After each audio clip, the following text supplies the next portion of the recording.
Ready start. सभापति महोदय, इस समय जबकि हमें अपने नेताओं के अनुभव और बुद्धिमत्ता की आवश्यकता है, यह दुर्भाग्य की बात है कि अपने ज्येष्ठ राजनयिकों में से अत्यंत प्रमुख और लगन वाले एक राजनायक को हमने खो दिया है।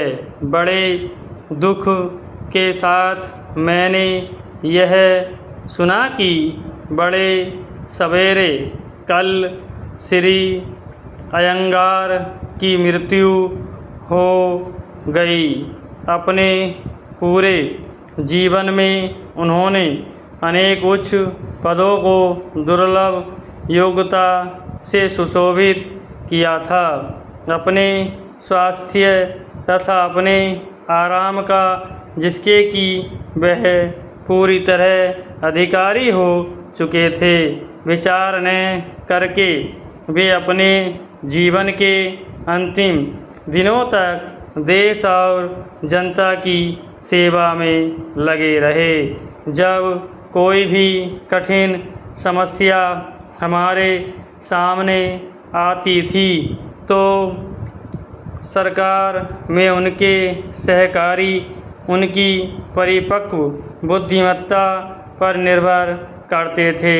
उनकी मृत्यु देश और हम सब के लिए भारी हानि है, जबकि हम नवीन और समृद्ध भारत का निर्माण करने में तथा उन लाखों लोगों को सुख सुविधा पहुंचाने में लगे हुए हैं, जिन्हें दरिद्रता के अभिशाप से भूतकाल में काफ़ी पीड़ित रहना पड़ा। संसार की समस्याएं हमारे सामने बलात् आ खड़ी होती हैं और हम न तो उनसे बच सकते हैं और न अपने को उनसे अलग रख सकते हैं। मेरी सरकार की अन्य देशों के मामले में हस्तक्षेप करने की लेशमात्र भी इच्छा नहीं है, किंतु स्वतंत्रता के साथ साथ अनिवार्य रूपेण भारत पर जो जिम्मेदारी आ पड़ी है उसको तो इसे निभाना ही है।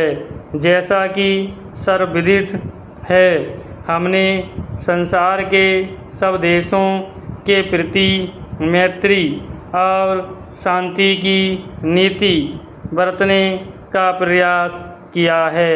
सने सने वे लोग भी जो इससे सर्वदा सहमत नहीं होते, इसे समझने और इसका आदर करने लगे हैं और यह बात मानी जाने लगी है कि भारत संसार में शांति का समर्थक है और वह ऐसा कोई कदम न उठाएगा जिसका परिणाम लड़ाई की प्रवृत्ति को जगाना हो।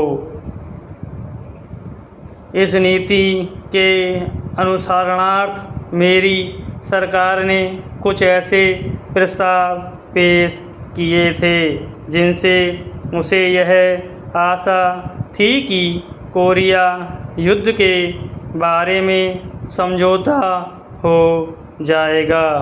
इन प्रस्तावों को बहुत भारी समर्थन मिला, किंतु दुर्भाग्यवश उन महान देशों में से कुछ इन्हें स्वीकार न कर सके जिनका उससे निकटतम संबंध था।